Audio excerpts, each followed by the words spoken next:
Ahead regardless of the weather, and this is one of those things. For the past 4 years here on Breakfast, we've been following the story of Andy, Mike and Tim, three dads who each lost a daughter to suicide. The trio since then have embarked on a number of walking challenges to raise money and awareness for suicide prevention, and today their latest challenge gets underway in Anglesey. Let's go to our reporter Alison Freeman, who's with them all this morning. Oh, well, the setting there is very beautiful. I know you've had some challenging conditions a bit earlier. Yeah, I mean, it's like 4 seasons on one day, isn't it? Look now out over, you can actually see beautiful Cemmaes Bay, which is the starting point for this, the fourth walk by the three dads. They're going to be walking 130 miles in 7 days to raise awareness of the issue of suicide amongst young people. It seems like it's all very quiet, but it's not. Let's look around here. Let's give a big cheer for the dads, guys. Come on, keep going. More. So we're going to be setting the dads off very shortly, but first I've been taking a little look back at what's been happening over the past 4 years and their journey to get here. It's always been about walking and talking. The three dads, Tim, Andy and Mike, who each lost a daughter to suicide, Emily, Sophie and Beth. Brought together by their loss, they first set out on what's become an unbelievable journey in October 2021. They walked 300 miles between their three homes, setting out from Andy's in Cumbria to Mike's in Greater Manchester, finishing at Tim's in Norwich, raising money and awareness of the risks suicide poses to young people. And whilst the route was well planned, they had no idea where their walking would take them. In September 2022, they set out on another walk, this time 600 miles between all 4 UK parliaments, calling for suicide prevention to be taught to all children. The Welsh Education Secretary turned out to meet them at the Senedd.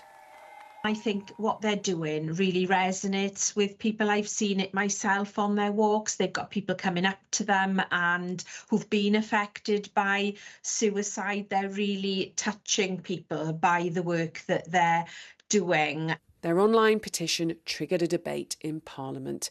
They were invited to the debate and to meet ministers. Should we want to come and sit down? And even had tea in the garden of Number 10. But they hadn't finished walking, and in April last year they set out on their third walk, 500 miles between the offices of the suicide prevention charity PAPYRUS, coming face to face with the now Prime Minister along the way.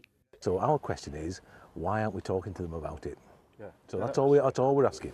We have to talk about it. This idea that if you don't talk about it, somehow better is just out of date now. And it's not just their stories that have caught people's imaginations, but the stories of those who turn out to meet them. You know, some of the most powerful stories we heard as well from those who've been in crisis, and in some cases attempted to take their own lives, but are now living lives they want to.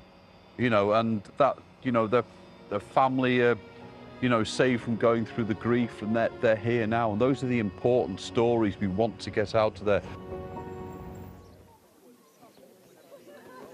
Well, before we send the dads off on their way, we're going to talk to a family that have been affected by this obviously very serious subject.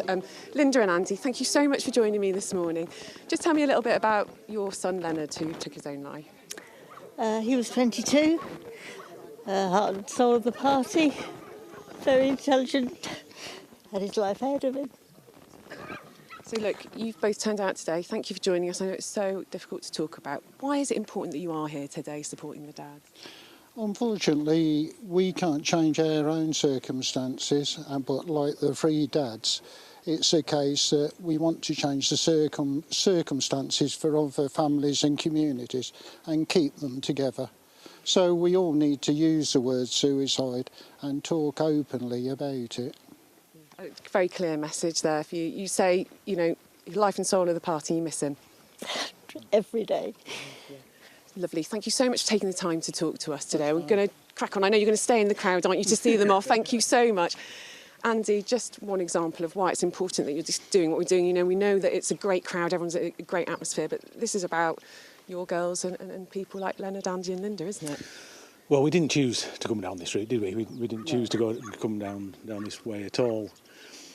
But once we've been thrown into it and actually started to talk about our experiences and our loss and how it's affected us, and realise that it can make a difference to other people, you can't stop. You know, because of the profile we've accidentally created, so many people reach out to us and tell us the difference we've made to them, that they've been introduced to PAPYRUS, Prevention of Young Suicide, or other charities, and they've reached out and helped their young people. So once you've found that out, you can't really stop. We know, don't we, a big point of this is raising money. We'll talk about that in a moment. But also, you are calling for every child to be taught about suicide so that they've got the coping skills, aren't you, Mike? 100%. You know, with what we've learned over the last few years is we need to get upstream.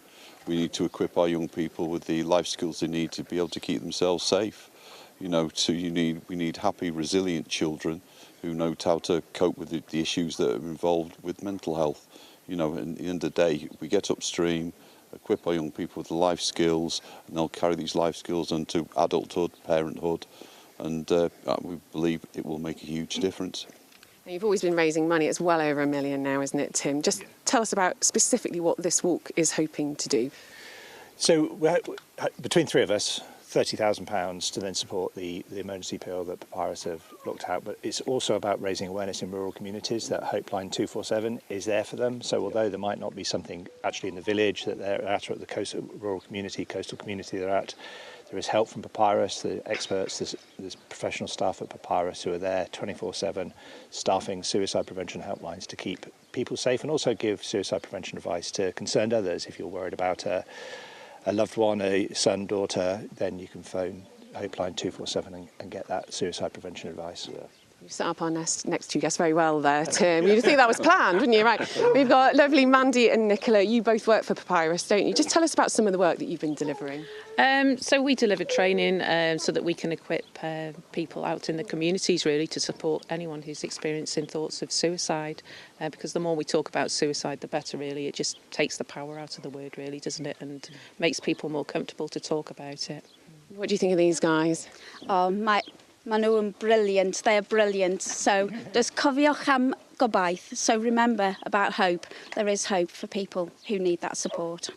Beautiful. Thank you, Jed. We'll just go to Jed, who's in charge of PAPYRUS. Yeah, how important is it that we still got the dads out there walking their fourth challenge? Well, I'm delighted now it's dried up and it's brightened up because I'm soaked. I think it's really important to use the metaphor of the season. We've moved from darkness into light in the last hour, and that's what young people often experience. Moving from dark into light, dark into light. We'd be there 24/7, 365 days a year. And we can't do that without not just three dads walking, but three dads and lots of mums and dads. And we've seen Lens Light and many others, and Baton of Hope and all the other organisations. None of us wanted to be here, in the best sense of that word, but we are here and we're not going to go away. PAPYRUS, like many other charities, is here for life and it's here to stay, and we can't stay without people like these three dads walking. So I'm delighted that these lads have got the energy to keep going. I haven't, but they have, and I'm delighted that on behalf of the hundreds of young people, not just those who've been lost to suicide, but those who struggle every day and every night and reach out to us, that they've got the stamina to say, we'll stand with you and we'll walk with you, just like PAPYRUS does. Thanks so much, Jed. That's very powerful. And really, it's time for you guys to get walking. What should people do if they're trying to find you and want to walk with you? Take a look at our website, 3dadswalking.uk. Loads of information about what we're doing and where we're going. And we're carrying this tracker so you can follow us in real time and intercept us on the route and come and say hello. And all of those stories mean a lot to you, don't they? Oh yes, 100%. You know, we hear many stories, some heartbreaking stories, but also stories of hope. People have been in crisis, but now living lives they want to, and that's what it's about. It's about that hope. Lovely. Right, everybody, let's send them on their way. If you don't mind, the lovely crowd is going to part like the waves, and we're going to send the dads off. Three dads walking, 7 days, 130 miles for the suicide prevention charity PAPYRUS. Off you go, guys. Give them all a cheer.